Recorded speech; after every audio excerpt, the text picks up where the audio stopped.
When Carter shut down Hope's questions about Elektra's firing and reassured Brooke that he was certain she made the right call with good intentions, it became clear where his true loyalties lay. It had nothing to do with creating a fair, balanced company or fostering peace at FC. No, Carter's primary concern was making sure the Logan family stayed in charge. Why? Because it suited him and his current bed buddy. His words rang hollow, especially considering his history. How can Carter justify Elektra's firing when he fought so hard against Steffi to bring the Logans back into FC with the jewelry line? As for Katie's decision, Elektra's termination is bound to upset Will. And let's be clear, Hope isn't solely to blame for the takeover. Carter, who drew up the LLC paperwork, didn't even include Hope in the process. She didn't even know Ridge had requested the documents until Carter presented her with the signed versions. So the narrative that Hope is the villain, totally off base. And honestly, what Katie and Brooke did to Elektra is no better than what Steffi did to Hope. Elektra deserves a chance to explain herself. She's done nothing to warrant this treatment. Seriously, Brooke and Katie, you're better than this. Don't stoop to Steffi's level. Katie, think this through. If you fire Elektra without explanation, will likely quit in solidarity. Oh, and about Elektra's so-called modeling in that catalog? Sure, she looked like she was in a Sears bra ad, but the way Brooke and Katie reacted, mouths practically on the floor as if she were naked, was beyond hypocritical. It's not just absurd, it's rich coming from them. Hey, welcome back to Fiction Forge. I'm Samantha here, and I'm so glad you're here. We've got some exciting stuff to explore today, so let's jump right in. Ridge really knows how to throw shade, doesn't he? It's good Zend is at FC, so he can open the door for Steffi, Eric, and himself when they get their company back and return to where they belong. Oh, sure, Ridge, Zende is just a glorified door attendant, not a member of the Forrester family, right? Never mind that he's there because his family asked him to be. But yeah, let's just reduce him to a pawn in this never-ending Forrester chess match between Carter and the original gang. That makes total sense. And then there's Katie and Brooke. Talk about hypocrites. Seriously, did they just fire Elektra without even letting her explain herself? You'd think after Katie had a meltdown over Poppy, accusing her without a shred of evidence, she'd at least give Elektra a chance to tell her side. But nope, Katie jumps straight to conclusions like it's an Olympic event. I can't wait to see how dumb she looks when the truth comes out, egg all over her face. As for Brooke, she's playing the same game as Ridge and Steffi, treating Elektra like she's invisible. How about actually telling her why she's being fired? A little transparency would be nice, wouldn't it? Elektra might not be perfect, but maybe explaining the real story behind that photo. Yes, the one with her face, but not her body, could have cleared things up. But no, instead, we get the same blind judgment that Steffi handed Hope when she tripped over Finn. Let's not forget, Hope wasn't trying to seduce Carter. She had no idea Finn was in that room when she fell. But hey, whatever, it's easier to play the blame game, right? They can't even talk about why Elektra's being let go, because those semi-nude photos would be a huge embarrassment to the Forrester family and a PR disaster for the company. It's called discretion, ladies. Not Logan rule, a little more class, less jumping to conclusions. But I guess that's too much to ask. So Carter just flat out said it. He can't run the day-to-day at FC. But somehow, it's totally fine for Brooke and Katie to just fire Elektra because of a misunderstanding, with no real explanation other than you're just not right for it. Cool, right? But when Steffi gives Hope multiple chances to explain why she was in lingerie in front of her husband, and Hope flat out refuses to tell the truth, she gets fired for a misunderstanding. And Steffi? Oh, she's the bully, making everything personal. Please, Logan fans, help me make sense of this. I really hope when Will finds out what Remy did, he kicks his ass. Katie and Brooke are the definition of hypocrites, and today's show made that crystal clear. Honestly, I hope Ivy walks out too.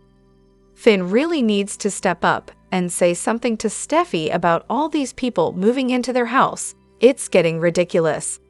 And seriously, Katie and Brooke have some nerve-firing Electra. Meanwhile, Hope is lunging around in full lingerie in the office waiting for Carter. The drama never ends at Forrester Creations. Steffi Forrester made headlines when she fired Hope Logan, citing that Hope had crossed a personal and professional line by kissing Steffi's husband, Finn, at a company event. Steffi played it cool at first, giving Hope a warning. If she continued to pursue Finn, she'd lose her line at FC.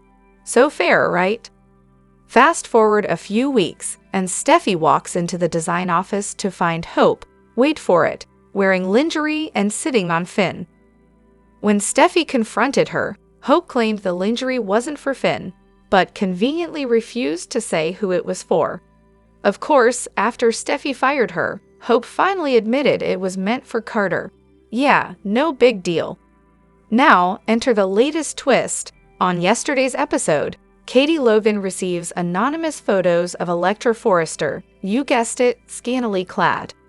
Without even asking a single question, Katie fires her, claiming she wasn't a good fit. Oh, but here's the kicker. Cue the hypocrisy. Steffi was roasted by the Logans for firing Hope, with them claiming she let her personal vendettas mess with her business judgment, even though Hope's line had been tanking for months. But now, when it's Electra's turn, the Logans couldn't fire her fast enough, and suddenly, no questions needed. Funny how that works, huh? So, what do you think? Is there some serious double standard here? Was Steffi justified in her decision? Or is Katie's move just the latest in a long line of hypocritical Forrester family shenanigans? Well, it looks like all the Forresters are finally getting a taste of their own medicine for acting so superior. Karma's a real thing, people. Pixie. Hope is nothing more than a leech, plain and simple. She attaches herself to people, calling them friends, only to drop them the moment they stop being useful, or better yet, when they can become her next bedmate. It's a miracle Finn didn't fall for it. But mark my words, once Carter stops being of any use to her, she'll toss him aside faster than a broken pair of heels. And what will he have left? Absolutely nothing. His career? Gone. His legacy? A joke. His reputation? Shattered. Then, just like clockwork, Hope will play the victim and crawl back to Liam, so she can relive the life they once had, complete with the family she's always wanted. Look, no one's pretending that Taylor and Steffi are saints. They've made plenty of bad decisions over the years, just like everyone else on this show. But if you're going to root for characters like Brooke and Hope, at least be honest about their flaws. If someone points out a truth about a character, no matter how negative, don't act like we don't already know that none of these characters are perfect. We get it, but let's not pretend otherwise. And speaking of pretending, have you seen the Forresters hanging out at Steffi's place? It's like a group of unemployed bums waiting for their next big break. Maybe the pressure will finally get to Eric, and he'll decide to join Stephanie in the afterlife. Because honestly, it can't be much worse than this. And don't even get me started on Zend. It's hilarious that he probably forgot all about the time he was furious when Eric picked RG over him to help with the designs when he was sick. How quickly we all forget. Carter's going to offer Brooke the CEO position at Forrester Creations, huh? If she takes it, we can pretty much expect Ridge to lose his mind and jump straight into Taylor's arms. Because why not? And let's not forget Eric. Giving Brooke the top job might just give him a heart attack. What a genius move, right? And Katie? Well, she's about to stir the pot with her son. Because, of course, that's exactly what we needed. As if the Forrester family drama wasn't already enough. But wait, it gets better. Carter's picking Brooke to lead the company? Seriously? This is the same Brooke who can't even keep her bedroom line on track. Someone out there got so mad about a post I made about it that they told me to shut the hell up. Oh, the joy. But don't worry, I'm perfectly safe at home. Team Steffi all the way. Now about Elektra's firing. What a mess. I mean, no explanation at all. It's almost like they're trying to make this storyline as ridiculous as possible. Why didn't Katie and Brooke just let Elektra explain herself? Especially with all the tech out there that can manipulate photos? They seriously couldn't have given her a chance to defend herself. Also, emails can be traced people. Katie should get it on it and expose creepy Remy as the real culprit. But of course, they won't do that because we need more drama. Katie didn't tell her anything because, duh, we need that big dramatic confrontation with Will. He'll push her until she finally caves and shows him the photo. Then either he'll defend her, telling Katie it's obviously fake, or he'll get all angry and storm over to Elektra to demand answers. And when he does, Elektra will probably spill the beans about her big secret. You know, the one that ruined her life back home. It's not like we haven't seen that plot before. Eventually, Will do some investigating and, surprise, surprise, discover it was Remy behind everything. Of course, this won't happen anytime soon. Who knows how many months they'll drag this out. Let's just overlook the fact that Katie and Brooke didn't bother showing Elektra the email or giving her a chance to explain herself. That's totally not an insult, right? But hey, it's just as bad as the Forrester family not listening to Hope. You know what's coming next though. It's all going to blow up in their faces sooner or later, and when it does, I can't wait to see Brooke and Katie trying to cover their tracks. Also, when exactly did Katie get promoted to Decider of Fate? They didn't even bother speaking to Carter, so this has to be a Forrester decision. Classic. Now about Elektra and her lingerie. Yeah, the Forrester family has a whole line of bedroom wear, and Brooke is all over the internet wearing it. So, what's the big deal here? Honestly, the whole thing makes zero sense. Maybe they should just offer her a modeling gig. She could totally pull the "that's not me" excuse. Sure, they can fire her without cause in California. That's the law. But is it nice? Not even a little bit. They can show the photos to Elektra, but they can't let Ivy in on the secret. Seriously, why not just be upfront with her unless they're saving this for some dramatic storyline, where she resents the current regime and teams up with the Forresters after she's exonerated? Classic soap opera move. As for Hope, let's not kid ourselves. She's had more chances to save her failing line than anyone deserves. She got a shot after throwing herself at Finn, plus a few more chances to explain her lingerie situation, all while her line was going under. That's not even close to the same thing as what they did to Elektra. What Brooke and Katie did to her, absolutely horrific. Elektra's a young woman, a victim of a crime, and instead of listening to her side of the story, they just fired her on the spot. No explanation, no opportunity to prove herself. All this while they're embroiled in their own scandal, stealing control of a company from its founder and his family.